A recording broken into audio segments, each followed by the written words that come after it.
Welcome to Big Blend Radio with your hosts, Lisa and Nancy, editors of BigBlendMagazine.com.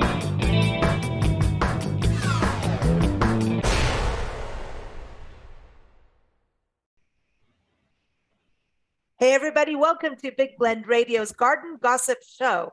We love gossip, the good kind of gossip.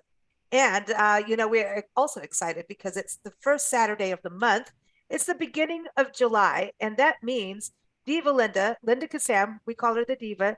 She is the food, wine, and shopping diva, is back on the show. She's here every first Saturday, and she always brings good guests on the show. And today she's bringing Jessica Kahn from the Japanese Friendship Garden in Phoenix, Arizona on the show. And Linda's got a great article about it, about her experience. You can see photos if you just go to blendradioandtv.com. But honestly, everything I talk about with links on the show, they're all in the show notes, whether you're watching this on YouTube or Facebook or listening on Spotify or Apple, all that good stuff. It's all in the show notes. But first, welcome back to the show, Linda. How are you, Diva Linda? I'm doing very well. I'm in Seattle. We're at low tide. You can see the rocks are showing here. They're not supposed to be showing. So It's all good. Getting ready to go out into the depths of Canada. So this is sort of our last few days to stock up on stuff, and then away we go. And you mean stock up on stuff? Shopping? Diva Linda went shopping? Yes. It's quite exciting because we have lots to fill. So anyway, it's all good. I'm ready. And I hope to see the Japanese garden in Seattle again because it's quite wonderful. That is exciting, and I want to bring Jessica on from the Linda, there she is. She's popping in and out. But Jessica, welcome to the show. How are you? Oh, thank you. Doing really good. Yeah, it's been nice and cool, quote unquote, here in Phoenix. Let's see what the temp is right now. I think it's a little under 100 still, so I'm doing quite well. And by this time this airs on July 1st, you're going to be, sizzling a little bit, but you've got water at the garden, so there's some cooling off areas, right? And shade in the garden for people if they get out early in the morning or come towards the end of the day.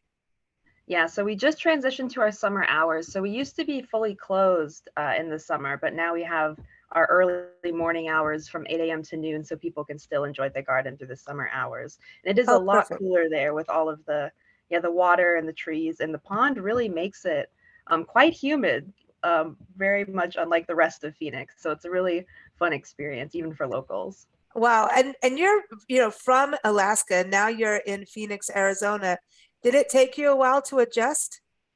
So when I moved down here, I came down here for college. I went to ASU, but I moved down right at the beginning of classes in August. So I had to acclimate, within 24 hours. It was, I think, 118 when I came down here. And I think it was pretty similar temperatures to where Linda's at, like maybe in the 60s from Anchorage, where I'm from. So it was a huge jump, but your body, acclimates incredibly well, especially under those kind of conditions. It has to.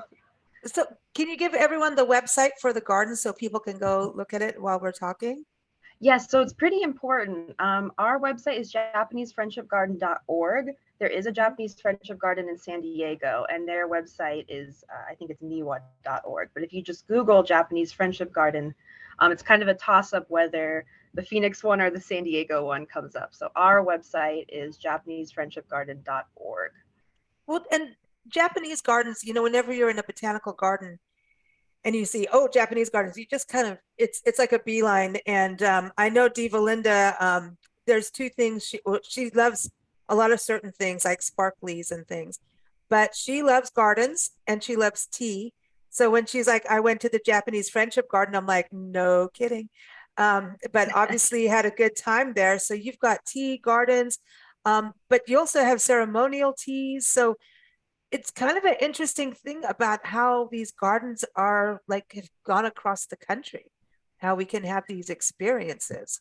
Yeah, so Japanese gardens are really unique. We're kind of in this middle ground between botanical garden, museum, recreational facility. It's kind of all of those things in one. And especially compared to a botanical garden, you won't see signs around depicting like the scientific names and things of the plants because that's not the focus of the Japanese garden. The focus is the aesthetics, the feeling when you're there, and really just focusing on the here and now. And then we also, it's kind of like a recreational facility in the sense that, you know, we do have ceremonial tea, we have different kinds of tours, we have events, so we have all of those cultural experiences too. I think the cultural experiences are pretty exciting. Diva Linda, I know that you said you in your article that you're on a waiting list, and I went, the Diva's on a waiting list? Oh my gosh, what is this? A 2-year waiting list to go to the ceremonial tea?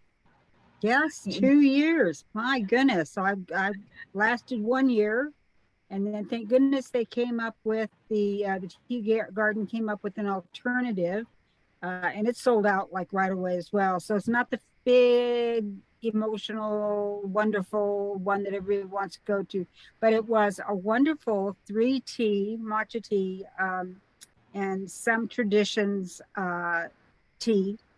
And it was very, very nice. And there was only about, I say, not more than 15 of us, if that, maybe 10. Nice. And we got to hear how you do the tea, why the tea is important. We got to taste 3 teas. And that's, for me, that was wonderful. I really enjoyed it. And then a big part of it too is to go around and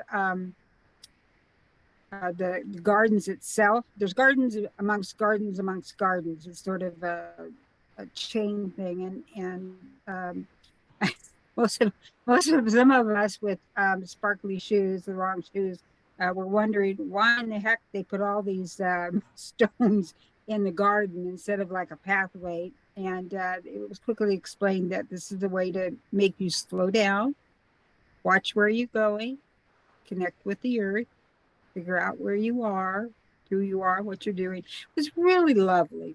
Just something that I had not seen in a Japanese tea before. So I really enjoyed it, but I'm really excited to get to the one where we get to go in the small door. That'll be interesting to see the small door because my back see. And I just think this is such a remarkable place in the middle of Phoenix. I mean, if the one in Seattle, the Japanese garden in Seattle, it's Seattle almost looks like the garden, so it's not a big difference when you go into the garden. But when you go in Arizona, there it is. It's all lush and beautiful. And what I appreciate is it's uncluttered. It's very uncluttered, and that's on purpose. And everything has a purpose. You could just spend days. But my big tip here is get a guide. I've done this twice now, and the first time I went on my own and I loved it, but it was so much better with a guide, a docent, to go walk you around and tell you why there's only 2 stones here, or why the tips of the trees are up and some are down, and some are leaning and some are not. And it all has an overall picture, a big vision. And, you know, I like that. I like organization, and I like to have a vision. Waterfalls. I couldn't be prouder of this place. It was just really super special. And it's in your backyard, literally, in your Arizona home. See, that's really cool when you find these treasures, you know. Jessica, what she was talking about, I think, is really fascinating, isn't it? I've been to a number of Japanese gardens and some of the sunken gardens, but it seems that everything is about, like what Diva Linda says, about slowing down, appreciating things, but also being in harmony with nature. Linda, you talked in your article that, you know, the pathways are not square and, you know, not like the English country garden where everything's manicured to a, you know, this is flowing, and it seems to be very Zen, for the word of it, you know, of it feels like you're to be in harmony with nature. And so I have to commend Linda on being so attentive, because yeah, she really took away all of the major points that we want our docents to touch on for guests. So thank you, Linda, for really absorbing and learning all of those things. But our garden in particular is designed in a kind of Mie Gakude style. And what that means is hide and reveal.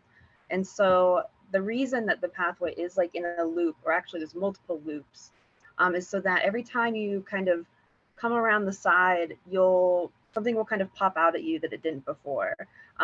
So our hidden feature, if you're coming in from the front and walking around toward the back of the garden, is that waterfall. That's the big grand reveal of the garden. And so it was designed for the intention of, no matter which way you're going, no matter how many times you walk around, there's always something, or like a new view or a new garden feature that you may have not seen before. So that's the intention, to really be in the moment, to really kind of, look at everything around you. Gardens are also really about, your five senses. So, not just sight, but the smells, the sounds, even the touch, when you're walking around, like how it feels. Is it colder? Is it warmer? Because behind the waterfalls are mountain area. And I think that's, if I recall, I think it's 20 feet or 18 feet above sea level. So actually, especially in the winter, it gets really cold back there. So when you're in our mountain area, it really feels like you're on a mountain walk. It's freezing and it's more wild back there. So really the garden is, every single thing is intentionally designed. There's nothing that's not on purpose. Oh, that's cool. One thing I found fascinating, and I didn't get enough of it, so I'm hoping our class will come up, is how the gardening was set up and then how it is kept up. Can you talk about that, how it was set up, and then how it's, because it's not just like they set it up and then they went, let's hire some people to come in that are day gardeners, that they wear special clothes, gloves, they special ladders. I mean, it's just amazing.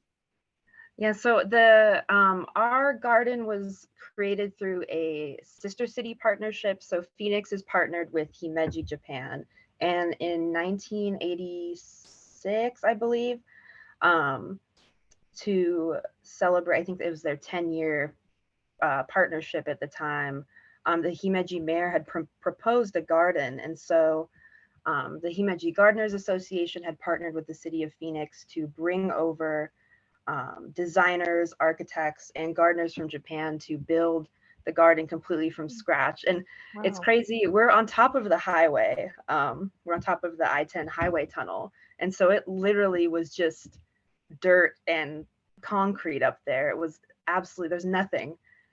So everything that you see, I mean, it's kind of funny. A lot of guests come in like, wow, like you picked such a good spot to build with this pond here. But no, everything is completely built. Nothing was there before. The only thing that was there was the ficus tree by the tea house. So that huge tree that covers the entire tea house is a ficus, and that was the only thing that was there originally. Everything else is new. And we just celebrated our 20th anniversary in November 2022. So wow, we're not that new, but compared to other gardens, we're on the newer side for sure. It's interesting too how gardens come to be in Arizona, like in Tucson. All the main gardens like Tohono Chul Park and Tucson Botanical Garden were all residential gardens that, when people moved out, they're like, hey, you got a cool garden, let's open it to the public. And they add, or, it's really neat because it's got that personal touch too. I wanted to kind of go into a little bit with you on this, Jessica, because it's interesting, your background in film, arts, anime, and also stationery creation. Does going to a place like this garden, and working there, obviously, in this really cool place, but do the elements of design and the elements of calm help you with creativity, and also just on that, boost creativity and help you even through, like, because a lot of these gardens to me are meditational.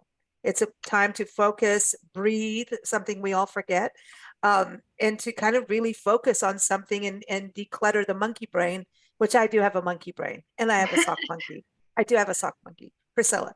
But does it help you with your creativity? Yes, absolutely. And I started a new kind of, not program, but a new newsletter that I've been publishing on our website called Keijiban, which just means bulletin board.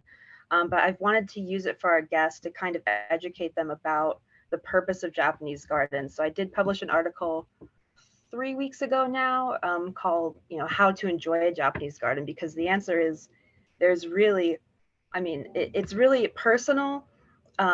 But throughout history in Japan and in the West, the purpose of gardens has been, for creative for like getting the creative juices flowing. There's a lot of artists that visit our garden with sketch pads, little mini watercolor sets. And I mean, they're, you know, what it inspires is it's really amazing. And I mean, not just that, but yeah, a lot of meditational purposes. A lot of people come to our garden to process difficult emotions too. A lot of folks come with family to process grief or difficult things that they've gone through, which was really moving to me. And I originally started in the gift shop at the garden. So I was, our gift shop staff, they not only work in the gift shop, but they walk around outside too and talk with guests and kind of be that liaison. And so I got to talk with a lot of guests, and a lot of them come to, process those emotions. To a lot of family reunions happen there. It's a good place to just connect and be and talk and catch up. But really, everyone has their own reason for really utilizing the garden in some way. And I mean, and that's our goal. There's no correct way to use the garden in a sense. You're not, you know, like botanical gardens, maybe you're going there to appreciate the nature, but to learn as well. But for us, it's really depends on the guests, and there's no wrong way to enjoy. It's like it's about being present to me, is to remind us to be present in consciousness. You know, that's something, you know, I think about some of the gardens I have been to. There was one very, very small garden, Japanese garden in 29 Palms. It's at the Sky's the Limit Observatory, and they built this meditational garden. And so people look at this, and it's a patch of dirt with rocks and cactus put all in these different positions for a reason. And it's one of the gardens that you rake. And I think sometimes if you're struggling, if you're in grief, if you're angry, if you're got the clutter brain, I know about clutter brain, but I want organization. I'm like Diva Linda in that. But there's that you have to like, you know, put everything in its place. To be able to rake is taking action, which helps you kind of sink into that meditational space. Whereas sometimes if someone just tells me to meditate, I'm going to go, no, I'm not ready. I got this going. I'm here. I'm everywhere. You know what I mean? So I think there's something about that with these gardens and just having that calm. Did you feel that, Diva Linda, walking around, that calm, that sense of place and presence? Yeah, almost immediately. And especially as you get, take one or the others, two paths you can take, right or left. And I think, what you're saying is true, because there are several meditation benches around the facility, and they're always taken. People just relaxing. It's really hard not to want to, you know, stomp your foot or make a noise or somehow engage with these people to tell them to move on, that they've been there too long. Well, that would be way incorrect, way incorrect. And another point I want to make is that this is a very accessible garden for all types of people and all types of mobility. It's flat. I can't think of hardly any stairs. Parking is free. Thank you very much. Easy. It's a little difficult on your first try to get into the garden, because as she said, you're right next to the freeway, and if you make a wrong turn, you're on the freeway going down, and you're gonna have to make a turn and try it over again. But once you do it once, it's just fine. And I don't know, it's just a very peaceful, loving, green. And for those of us who have spent a lot of time in Seattle, like myself, green is important to me. I love the desert, but I like the green too. And that's just so easy, and it's surrounding. It's not like somehow they did the view line so that you don't see desert at any point. Somehow, I mean, that was really smart, whether they did it intentionally or not, but all you see is green, lovely waterfall. And as I said, and if you take a docent-led tour for your first time, when you come back, it'll be even more meaningful. You remember the trees that they said they had to trim the tips, and other ones go downward, and some trees can't be too big and some can't be too small. So it's kind of fun to remember all those docent-led tips when you go on your second visit. But for sure, if you need a day out and a time out, this is a really special spot for you just to go and connect with the earth, even to the part about the stepping stones are hard to go on, but there's certain areas where the stepping stones are. I just have to remember it's there. It's sort of uneven, and that's supposed to be the part about remembering to balance your life. I mean, it's just so clever. Everything has a time and a place and a reason to be. I think that's what I like about it the most, and probably one of the best Japanese gardens that I've seen, and I've seen quite a few. Oh, wow, thank you. That means a lot. That means a lot. Really highly recommended. If you are coming to Seattle and you don't go there, you have really missed Phoenix. something. In Phoenix, I just got to say Phoenix. she's in Seattle. Yeah, Phoenix. I want to say too. The Japanese peoples are well known for their gardening abilities. And I mean it's centuries old, and they bring history with it, and all of this healing energy. And there's a in our National Park Service, it's off of Highway 395 when you go from Joshua Tree up to and I cannot for the life of me remember, it was an internment camp, Japanese internment camp, and I can't believe I can't remember the name. It's insane, and I know it. I talk about it. Manzanar, I think it is Manzanar. And when you go there and you see where they were in this very desert, rugged, high desert, which means extreme heat, extreme cold, not very much water. And then you've got the mountains right behind the Sierra Nevadas. Like now you're going to be cold when it's cold. They had orchards with cherry trees. I'm like, how did they do this? Like, it's still like when I was there just very briefly and just looking at what they were able to do, little pathways, little bridges, everything rounded at this point where the most, this horrific life event is happening to them. Let's garden. Let's garden. And I think that's what we're talking about with, people with grief and going through things. That gardens, it means growth. It's like a sign of hope. And I think there's something about the curves that really help.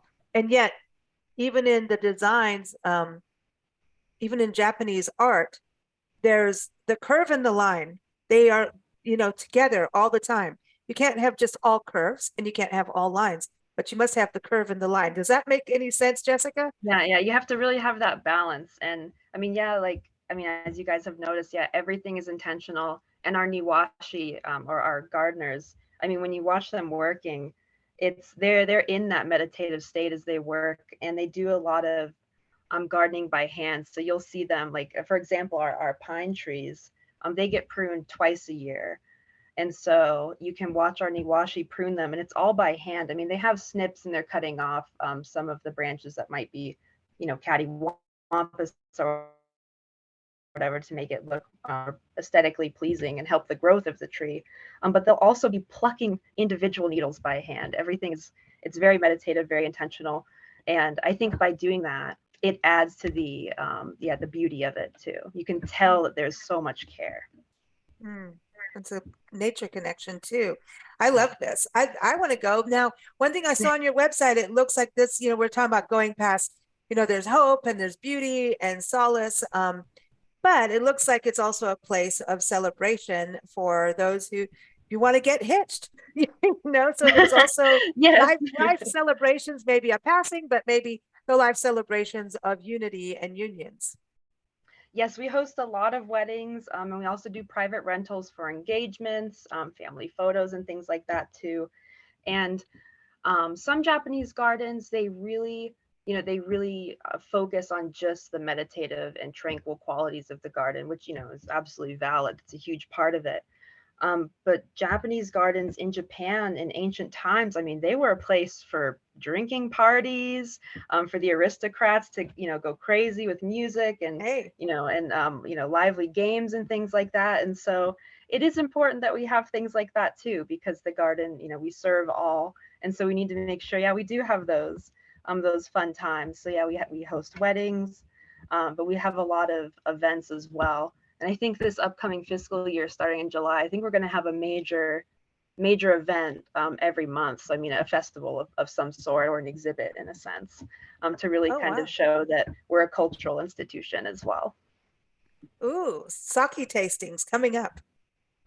Well, yeah, we do have art and sake a couple times a year. So that involves our event coordinator bringing over a special guest from Japan to perform. The last art and sake we had was Rakugo, which is Japanese comedy, performed by ladies, but it was all in English. So it was like Japanese stories and comedy in English, but the jokes were hilarious. I mean, their translations were really incredible.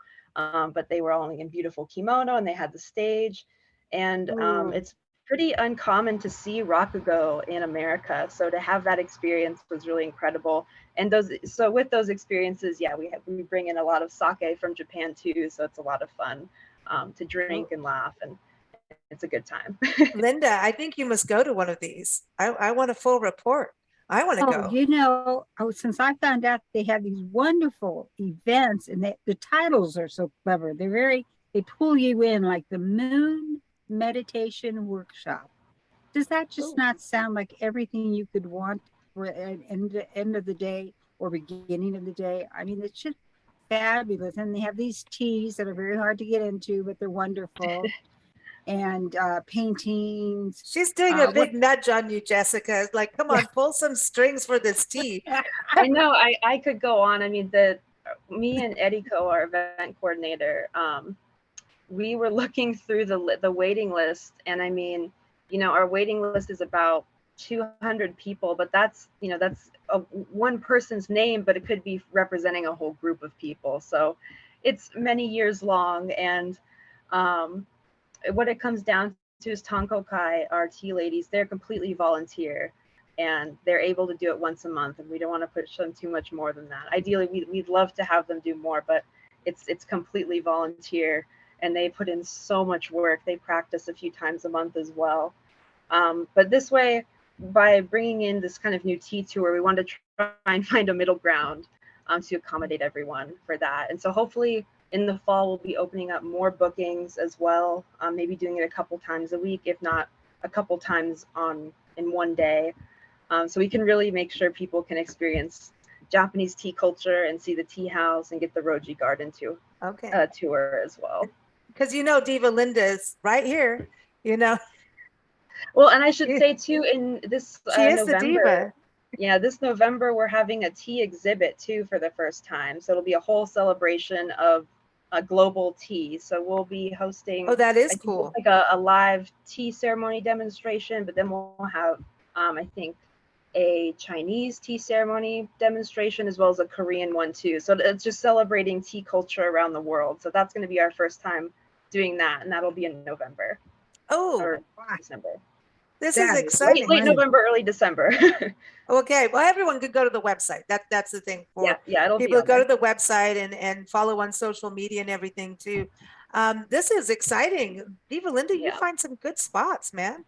You find those hidden gems, and she likes hidden gems because she likes gems.